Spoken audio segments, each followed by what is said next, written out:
Hello friend, concept physics class के इस नई वीडियो में आपका स्वागत है।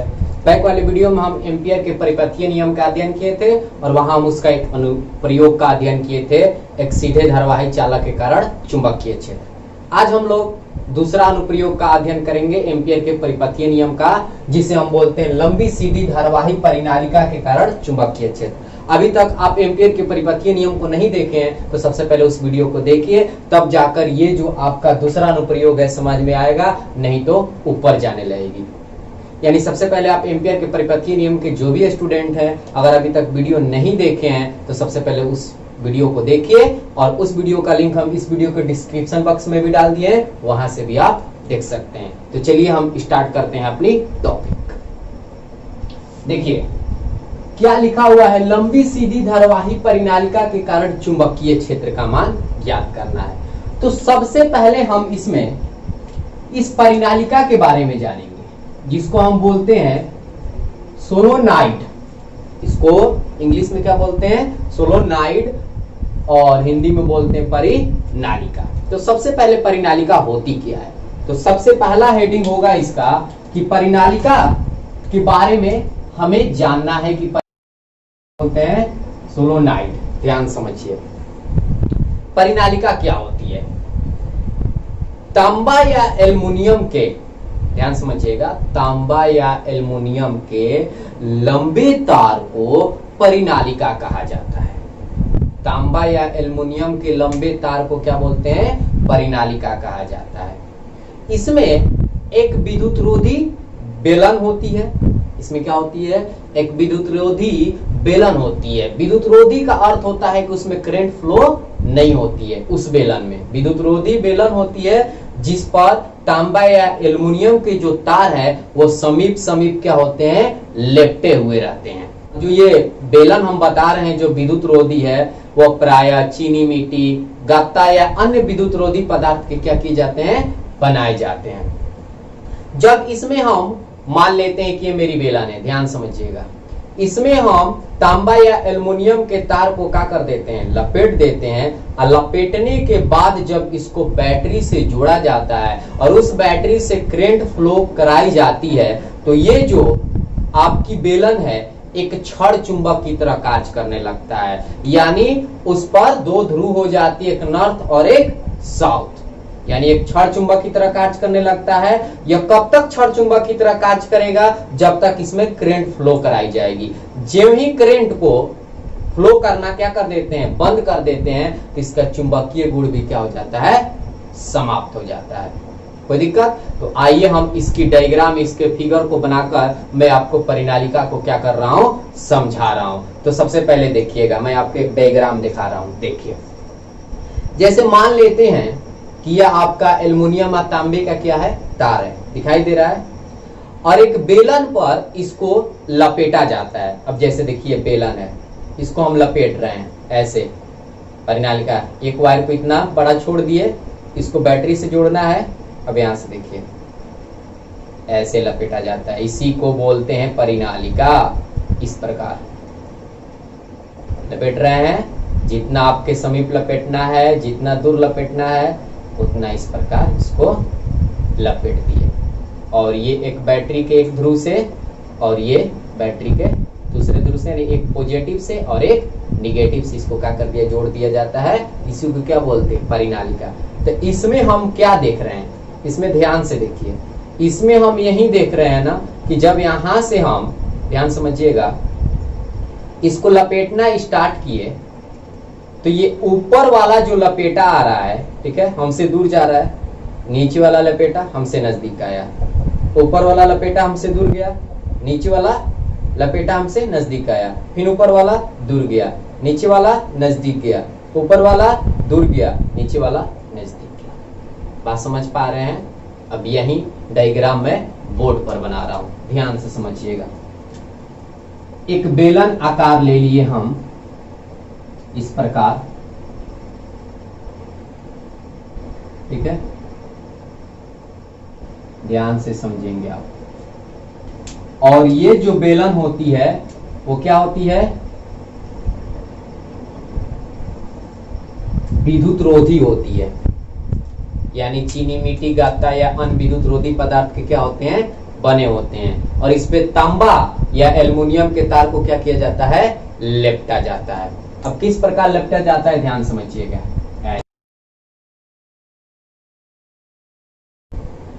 ये वायर है, उसको तार से जोड़ दिए एक सेल से, ये प्लस ये माइनस, ये आपकी कुंजी है। ध्यान समझिएगा, इसी को हम क्या बोलते हैं, परिनालिका बोलते हैं। ये बेलनाकार हो गया और इस पर तांबा या एल्युमिनियम के तार को क्या किया गया है, लेपटा गया है। अब इसका अर्थ क्या है, देखिए इस प्रकार चक्रण कर रही है, इस प्रकार पुनः यहां से जाएगा, इस प्रकार जैसे आपको अभी देखा है ना। ध्यान समझिएगा, ये ऐसे मुड़ने का अर्थ क्या हुआ, देखिए जैसे यहां से हम एक वायर से निकाल दिए, ये ऊपर का भाग है, मुड़ा ऐसे मुड़ा ना, तो वही दिखाया गया है इस पर, ठीक है। पुनः नीचे आया, ठीक है, तो नीचे कैसे मुड़ेगा, ऐसे मुड़ेगा ना, तो नीचे वाली पर्सन इस प्रकार दिखाई गई है। पुनः ऊपर जाएगा तो इस प्रकार मुड़ेगा, पुनः नीचे आएगा तो इस प्रकार मुड़ेगा। यानी ये इस प्रकार बेलन पर क्या की गई है, तांबा या एल्युमिनियम के तार को क्या की गई है, लपेटी गई है। अब ध्यान समझिएगा, ये आपकी कुंजी है। जब कुंजी को ओपन रखा जाता है, ओपन और बंद रखने का कहानी आप लोग जानते हैं कि जब इसमें हम एक पॉइंट दे देते हैं, डॉट दे देते हैं, तो कुंजी क्या हो जाती है, यानी जो आपका ये कुंजी है ये क्या हो जाती है, बंद हो जाती है। तो जब बंद हो जाती है तो सेल से करंट क्या होने लगता है, फ्लो होने लगता है। तभी बंद नहीं किए हैं, अभी इसको ओपन किए हैं। तो जब ओपन किए हैं तो इस सेल से करंट फ्लो नहीं हो रही है। जब करंट फ्लो नहीं हो रही है तो ये एक क्षण चुंबक की तरह कार्य नहीं करेगा, यानी इसकी चुंबकीय गुण यहाँ नहीं रहेगी, चुंबकीय गुण समाप्त हो जाएगी। लेकिन जब ही इस कुंजी को अगर हम बंद करते हैं तो इस सेल से करंट क्या होने लगेगा, फ्लो होने लगेगा।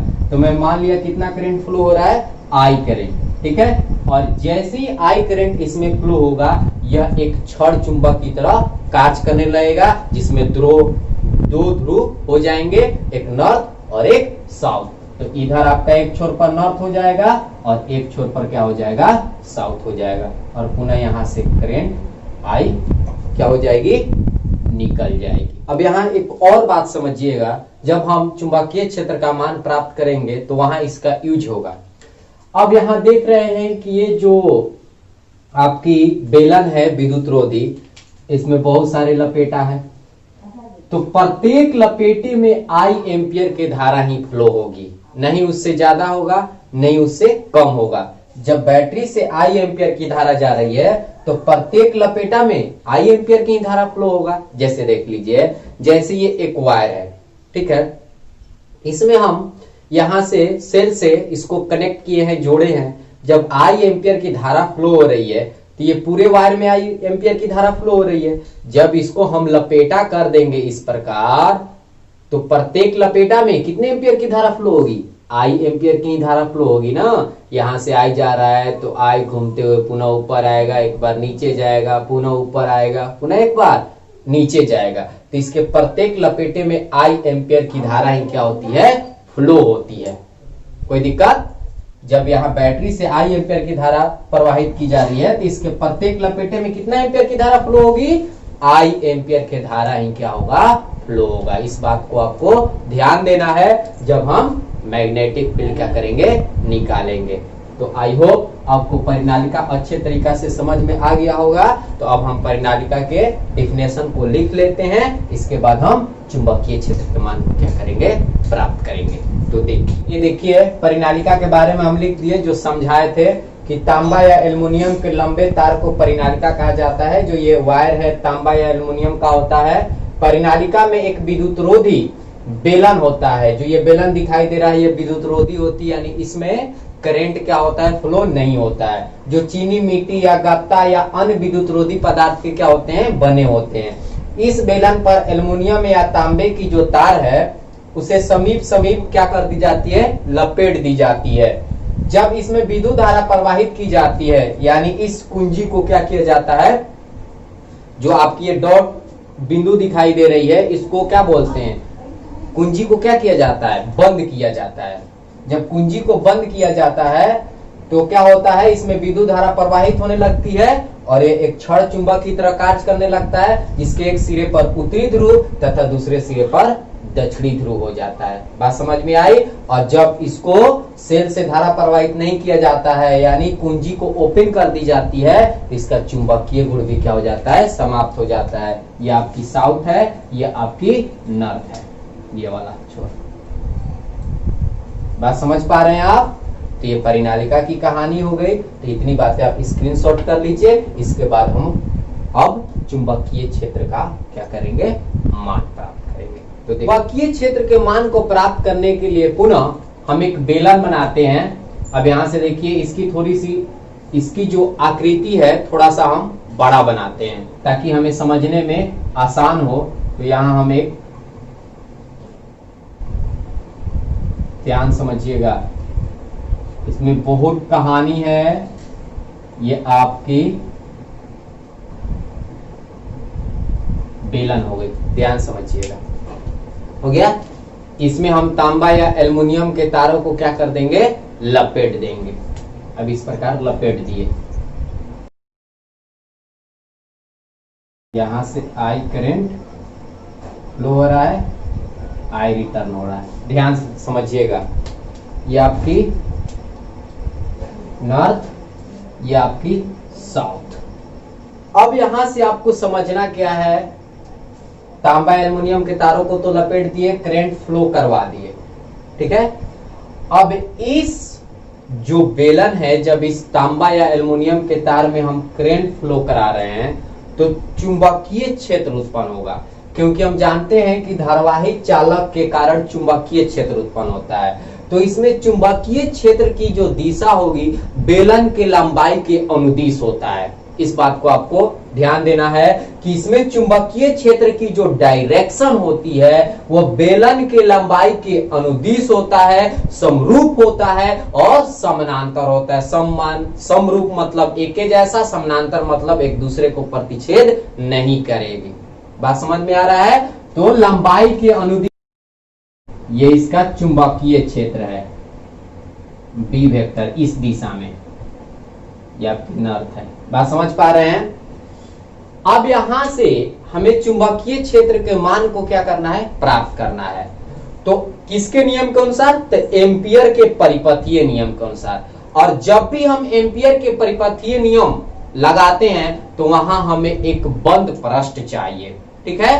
तो इसके लिए हम एक बंद आयताकार पथ बनाते हैं, बंद आयताकार पथ बनाते हैं। तो इसके लिए हम एक यहां से बंद आयताकार पथ बना दिए इस प्रकार, ध्यान समझिएगा। ये एक बंद आयताकार पथ है, हो गया। और इसका हम नामकरण कर दिए, इस पॉइंट को ए, बी, सी, सी और ये क्या है, डी है। बात समझ में आई। एक एक स्टेप मैं आपको समझा रहा हूं, लगातार वीडियो में बने रहिएगा। बहुत सिंपल है, बहुत आराम से मैग्नेटिक फील्ड के मान को आप निकाल सकते हैं। एक बंद आयताकार पथ मान लिए ए, बी, सी, डी। तो हमें चुंबकीय क्षेत्र के मान को क्या करना है, ज्ञात करना है। तो अब कैसे ज्ञात करेंगे, तो डायरेक्ट हम चलेंगे एम्पियर के परिपथीय नियम से। तो एम्पियर के परिपथीय नियम क्या कहता है, चुंबकीय क्षेत्र का रेखीय समाकलन B vector dot DL vector बराबर mu naught sigma I. Mu naught sigma I, इसका अर्थ हम लोग बैक वाले वीडियो में समझ चुके हैं कि इसको बोलते हैं निर्वात की चुंबकशीलता, इसको बोलते हैं किसी बंद पृष्ठ के भीतर, बंद वक्र के भीतर धाराओं का बीजगणितीय योगफल बोला जाता है। अब आगे बढ़ते हैं। देखिए, ये चुंबकीय क्षेत्र का जो रेखीय समाकलन है B vector dot DL vector. अब यहां से हम ये किसके लिए है, तो ये आयताकार पथ। तो आयताकार पथ कौन माने हैं, ए, बी, सी, डी। तो यहां लिखेंगे हम, ध्यान समझिएगा, ए बी सी डी। इसका कहने का अर्थ है कि ए बी सी डी के लिए जो ये बंद पथ बनाए हैं, ये बंद पृष्ठ जो बनाए हैं, ये किसके लिए है? A B C D. और इसकी आकृति कैसी है? आयताकार है। ध्यान समझिएगा। अब इसको हम क्या करेंगे, ए बी सी डी जो ये आपको दिखाई दे रही है, ए बी सी डी दिखाई दे रही है, इसको तो हम एक का एक डायरेक्ट नहीं बना सकते। इसको हम कैसे बना सकते हैं? अगर ए से स्टार्ट करेंगे तो सबसे पहले बी पर जाएंगे, बी से सी पर जाएंगे, सी से डी पर जाएंगे, डी से ए पर आएंगे, तभी तो बंद क्या बनेगा? आयताकार पथ बनेगा। बात समझ में आ रही है? ए से आना होगा बी पर, चाहे आपको ए से जाना होगा डी पर, डी से जाना होगा सी पर, सी से जाना होगा बी पर, बी से आना होगा ए पर, किसी तरह आप बंद आयताकार पथ बना सकते हैं। तो जैसे अल्फाबेट के अक्षर का नामकरण होता है उसी के अनुसार हम चलते हैं ताकि हमें बनाने में क्या हो? आसानी हो। तो अब इसको हम कैसे लिखेंगे? चुंबकीय क्षेत्र का रेखीय समाकलन, ध्यान से समझिएगा, B vector dot DL vector. Start कर रहे हैं ए से, पहुंचे कहां? बी पर। तो जहां स्टार्ट कीजिएगा ये आपको नीचे लिखना है। ए से कहां गए? बी के पास, ठीक है। प्लस क्षेत्र का रेखीय समाकलन, बी से कहां गए? सी पर। तो अब बी आपका यहां हो जाएगा, सी आपका यहां हो जाएगा, B vector dot DL vector. समझ पा रहे हैं? यानी अब इसको अलग अलग तोड़ रहे हैं और सबको जोड़िएगा तो ये ए बी सी डी के क्या आएगी? बराबर आएगी। प्लस अब बताइए, B vector dot DL vector, अब सी से किस पर आएंगे? डी पर। यहां लिखेंगे सी, यहां लिखेंगे डी। बात समझ पा रहे हैं? प्लस अब किस पर आएंगे? डी से, टी से किस पर आएंगे? ए पर, तभी तो बंद आयताकार पथ बनेगा। तब यहां से लिखेंगे डी से लेकर कहां आए? ए के पास, B vector dot DL vector अब बराबर म्यू नॉट सिग्मा आई। यहां तक किसी भी प्रकार की कोई दिक्कत नहीं होनी चाहिए।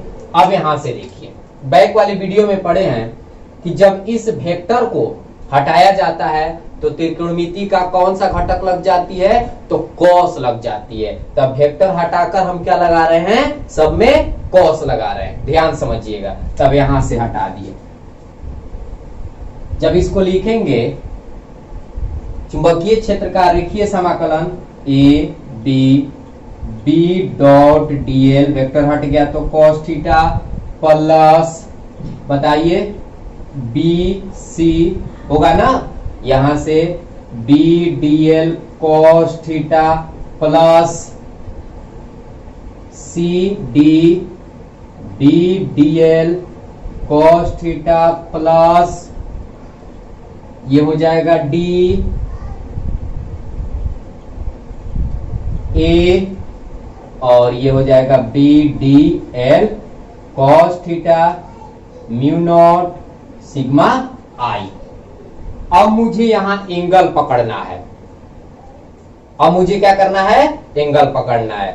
थीटा क्या है? बैक वाले वीडियो में पढ़े हैं, जो आपकी अल्पांश लंबाई है और जो आपकी मैग्नेटिक फील्ड है, इनके बीच बना हुआ एंगल। और बैक वाले वीडियो में पढ़ाए थे कि जब दोनों की डायरेक्शन एक तरफ हो तो थीटा 0 डिग्री होता है, जब दोनों की डायरेक्शन एक दूसरे के अपोजिट हो तो थीटा का मान अपोजिट हो तो कितना लेंगे? 180 डिग्री। और जब एक दूसरे पर लंबवत हो तो कितना लेंगे? 90 डिग्री। तो आप पकड़ते हैं, देखिए सबसे पहले पकड़ेंगे ए से बी की कहानी, यानी ए से बी, इस पर जाना है। तो हम यहाँ एक अल्पांश लंबाई मानेंगे। एंगल को पकड़ने के लिए अल्पांश लंबाई माना जाता है, तो हम यहाँ अल्पांश लंबाई ये वाला मान लिए। तो इसकी अल्पांश लंबाई की डायरेक्शन इस प्रकार होगी ना, क्योंकि हम ए से कहां जा रहे हैं?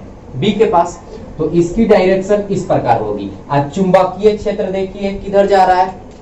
ये मैग्नेटिक फील्ड है ना, तो चुंबकीय क्षेत्र और अल्पांश लंबाई जो ये आपकी डीएल है, दोनों की डायरेक्शन किधर है? एक तरफ है। दोनों की डायरेक्शन किधर है? एक तरफ है। तो यहाँ थीटा कितना बनेगा? 0 डिग्री। तो यहाँ जो एंगल बनेगी वो कितना बनेगा? 0 डिग्री।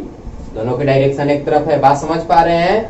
अब आए हम बी से सी पर, तो अल्पांश लंबाई आपका ये वाला हो गया, तो अल्पांश लंबाई की डायरेक्शन किधर, इधर, इधर जा रही है, और चुंबकीय क्षेत्र आपका इधर है, और अल्पांश लंबाई की डायरेक्शन इधर है।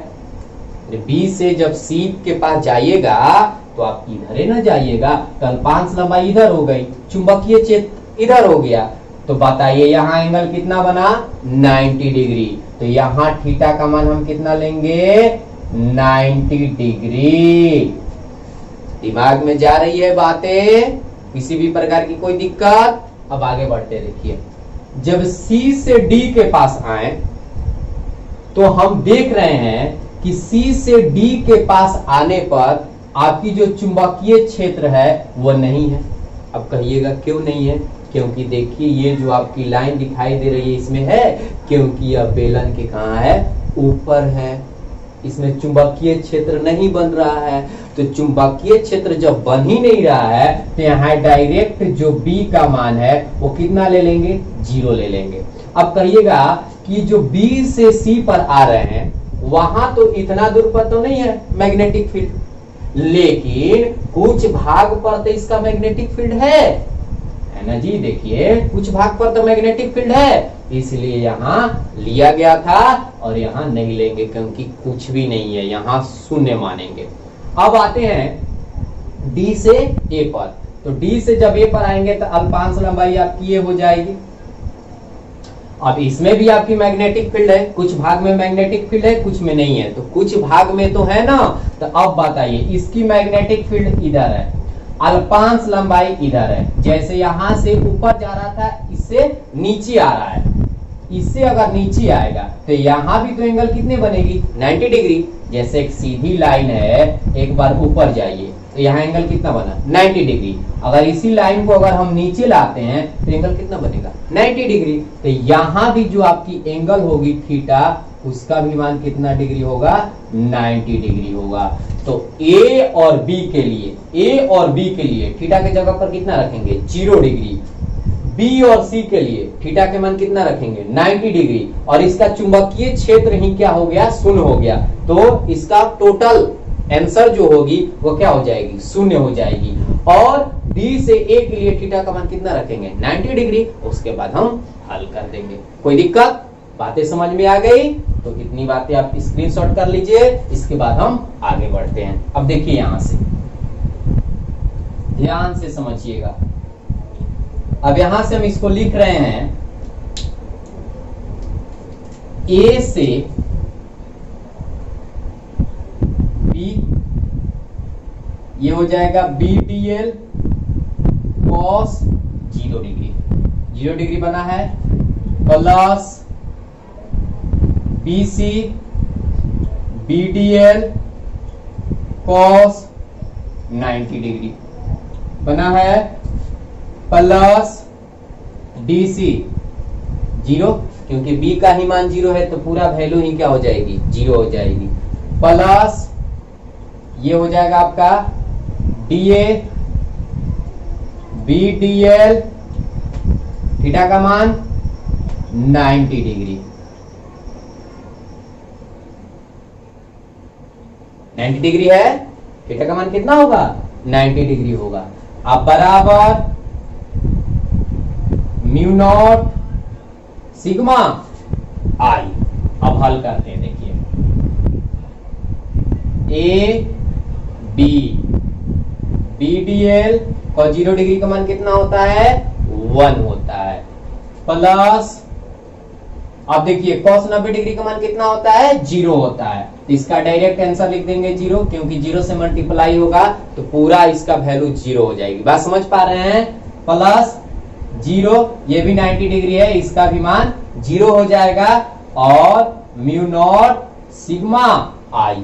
बात समझ पा रहे हैं? अब यहां से लिखेंगे A B P D L, जब इसमें 0 0 0 ऐड करेंगे तो यही बचेगा ना, बराबर mu naught sigma I. Mu not क्या हो गया, सिग्मा आई। अब इसके बाद आगे देखिए, ये वाली बातें हम बिता देते हैं। अब इसके बाद मुझे हल करना है, तो ध्यान से समझिएगा। म्यू नॉट निर्वात की चुंबकशीलता होती है और सिग्मा आई का अर्थ होता है उस बंद जो आपका वक्र है, पृष्ठ है, उसके भीतर का कुल धाराओं का बीजगणितीय योगफल। तो हम जो बंद पथ बनाए हैं वो कैसा बनाए हैं? आयताकार, ए बी सी डी। तो इसके अंदर धारा का मान कितनी होगी, सबसे पहले मुझे निकालना है। तो इसके अंदर अगर मुझे धारा के मान को क्या करना है, निकालना है, तो मैं मान लिया कि ये जो ए और बी जो आयताकार ए बी सी डी एक आयताकार पथ माने हैं, इसकी लेंथ मैं मान लिया कि कितना है, एल है। तो यहां से लिख देते हैं लेट। लेट मतलब मान लिया कि आयताकार, ध्यान समझिएगा कैसे धारा का मान निकालेंगे। आयताकार पथ की लंबाई बराबर एल, इसकी लंबाई कितनी है, एल है। और पुनः यहां लिख दिया कि प्रति एकांक लंबाई में लपेटों की संख्या बराबर कितना है, एन है। मतलब जो ये आयताकार आपकी फिगर दिखाई दे रही है, इसके एकांक लंबाई में जो लपेटा है वो कितना है, एन है। इसका कहने का मतलब यह हुआ कि जो हम ये बंद पृष्ठ आयताकार पथ बनाए हैं उसमें इसके एकांक लेंथ पर लपेटों की संख्या एन है। मतलब कहने का अर्थ है कि जैसे यहां समझिएगा, जैसे ये 5 सेंटीमीटर की लंबाई है, ठीक है, और इसको हम बोल रहे हैं एकांक भाग, ध्यान समझिएगा, यहां से यहां तक, ठीक है, और इस पर आपकी 20 लपेटा है, इस प्रकार लपेटे हुए हैं, ठीक है। तो यहां से यहां तक जो लेंथ है उस पर कितना लपेटा होगा, कितना लपेटा होगा। तो हम क्या करेंगे, एकांक का वैल्यू 20 आया है और पूरा दूरी 5 सेंटीमीटर का लेंथ है, तो 20 पाँच कितना हो जाएगा, 100। कितने लपेटे हैं, 100 लपेटे हैं। तो इसी तरह हम यहाँ मान लिए कि प्रति एकांक लंबाई में लपेटों की संख्या n है। हम 5, 7, 8, 10, 12 तो मान नहीं सकते। कहीं आपका 8 दिया रहेगा एकांक लंबाई पर, कहीं आपका 7 लपेटा दिया रहेगा, कहीं 1 लपेटा दिया रहेगा। तो वो आपकी क्वेश्चन पर डिपेंड करती है, वो आपकी न्यूमेरिकल पर डिपेंड करती है कि एकांक लंबाई पर कितना लपेटा दिया हुआ है। तो मैं मान लिया कि इसके प्रति एकांक लंबाई में लपेटों की संख्या कितनी है, n है। तो यहां लिखेंगे पूरे लंबाई में लपेटों की संख्या कितनी होगी, तो हम क्या करेंगे, n में और l से क्या करेंगे, गुना करेंगे। जिस प्रकार 20 5 100, तो उसी तरह इसमें हम n में और l से क्या कर दिए, गुना कर दिए। तो ये तो पूरे लंबाई में लपेटों की संख्या निकल गई। ये पूरे लंबाई में क्या है, लपेटों की संख्या निकल गई। लेकिन मुझे इस पूरे लंबाई में धारा का मान निकालना है। तो मैं इसको प्राप्त करने से पहले ही बताया था, मैं इस मैग्नेटिक फील्ड की वैल्यू को निकालने से पहले ही बताया था कि ये एक वायर है। अगर यहां से आपकी आई करंट फ्लो हो रही है, ध्यान समझिएगा, ये आपकी वायर है, ये आपकी वायर है, यहां एक लपेटा, यहां से मूव किया है दूसरा लपेटा, बात समझिएगा। तो अगर इसमें इतना ही लपेटा आयताकार भाग में आ रहा है, तो अगर आपकी यहां से यहां पूरा में आई करंट फ्लो हो रही है, तो यहां से यहां तक भी तो आई करंट फ्लो होगा ना। बात समझे मैं क्या समझा रहा हूं। यहां एक वायर है, यहां से बैटरी से कनेक्ट है और इसमें आई एम्पियर की धारा क्या हो रही है, फ्लो हो रही है, और इस प्रकार ये लपेटा बनाया हुआ है। तो ये आपकी जो बंद आयताकार पथ ए बी सी डी यहीं तक है, आधा लपेटा में ही आ रहा है, आधा लपेटा आ रहा है। तो जब ये आधा लपेटा आ रहा है तो करंट I/2 नहीं होगा, करंट IA होगा, क्योंकि अगर इधर से I जा रही है तो आपका आधा लपेटा है, यहाँ I/2 नहीं हो जाएगा। वो करंट कितना, प्रवेश करेगी? आई ही प्रवेश करेगी। बात समझ पा रहे हैं? जैसे ये लपेटा है, अगर इसमें आपकी आई करंट फ्लो कर रही है और आयताकार भाग में अगर इतना ही आधा लपेटा आ रहा है तो इसमें करंट I/2 नहीं होगा, करंट कितना होगा? आई होगा। चाहे आप इसको ऐसे मोड़ दीजिए, किसी तरह मोड़ दीजिए, करंट आपका आई ही फ्लो होने वाला है। तो अब बताइए कि प्रति एकांक लंबाई में लपेटों की संख्या n हो गई, पूरी लंबाई में लपेटों की संख्या nn हो गई, और एक लपेटा में करंट कितना फ्लो हो रहा है? I फ्लो हो रहा है। तो पूरे लपेटे में करंट कितने फ्लो होंगे? तो यहां लिखेंगे सिग्मा I बराबर NLI, यानी जितना लपेटों की संख्या है उसमें हम I से क्या कर देंगे? गुना कर देंगे। एक लपेटा में I तो पूरा लपेटा में कितना हो जाएगा? NLI होगा। बात समझ पा रहे हैं आप? तो सिग्मा I के मानों को हम क्या कर लिए? निकाल लिए। अब सिग्मा I के जगह पर NLI रखेंगे, जहां n क्या है? लपेटों की संख्या है, L क्या है? इस आयताकार पथ की लंबाई है, और I क्या है? फ्लो होने वाली करंट है। कोई दिक्कत? तो अब देखिए हम आगे बढ़ते हैं, ध्यान समझिए। अब यहां से लिखेंगे चुंबकीय क्षेत्र का रेखीय समाकलन AB B dl बराबर म्यू नॉट सिग्मा I के जगह पर n l I हो गया। अब इसमें से कांस्टेंट राशि को क्या कर देंगे? बाहर कर देंगे। तो कांस्टेंट राशि आपका p बाहर हो जाएगा। अब यहां हो जाएगी dl a b बराबर म्यू नॉट NLI। अब यहां dl का समाकलन कितना होगा? तो बैक वाली वीडियो में पढ़े थे कि एक सीधे धारावाही चालक के लिए हम जो आपका पथ बना था, वो कैसा था? वृत्ताकार था। तो वृत्त की हम क्या निकाले थे? परिधि निकाले थे। लेकिन यहां जो बंद पथ बना है वो कैसा बना है? आयताकार बना है। और आयताकार की लेंथ हम कितना माने हैं? L माने हैं। तो dl की समाकलन क्या होगी? L ही होगी ना। समझ पा रहे हैं? अल्पांश लंबाई जब हम वहां एक सर्किल थी और यहाँ आपका dl था, तो इसी तरह बहुत सारे अल्पांश लंबाइयों से ये मिलकर क्या होता था? बनता था। तो यहाँ हम सर्किल का क्या निकाल देते थे? परिधि 2πr। लेकिन जब ये आयत है और इसकी लेंथ यहां से यहां तक हम कितना माने हैं? L माने हैं। तो dl की समाकलन कितनी होगी? L होगी, क्योंकि मुझे पूरा दूरी तो मालूम है कि कितना है? L है। तब यहां से लिखेंगे B गुने L बराबर म्यू नॉट NLI। L से L को क्या कर दिए? कटा दिए। तब B बराबर क्या हो जाएगी? Mu naught NI। यही हमारा लंबी सीधी धारावाही परिनालिका के कारण चुंबकीय क्षेत्र का मान है, म्यू नॉट NI, जहां n क्या है? लपेटों की संख्या है, और I क्या है? उस लपेटों में फ्लो होने वाली धारा है। कोई दिक्कत? अब यहां से मुझे यह निष्कर्ष निकला कि हम जो आयताकार बंद परिपथ बनाए हैं उसकी लंबाई हम कितना भी मान लें, उस पर ये मैग्नेटिक फील्ड डिपेंड नहीं करता है।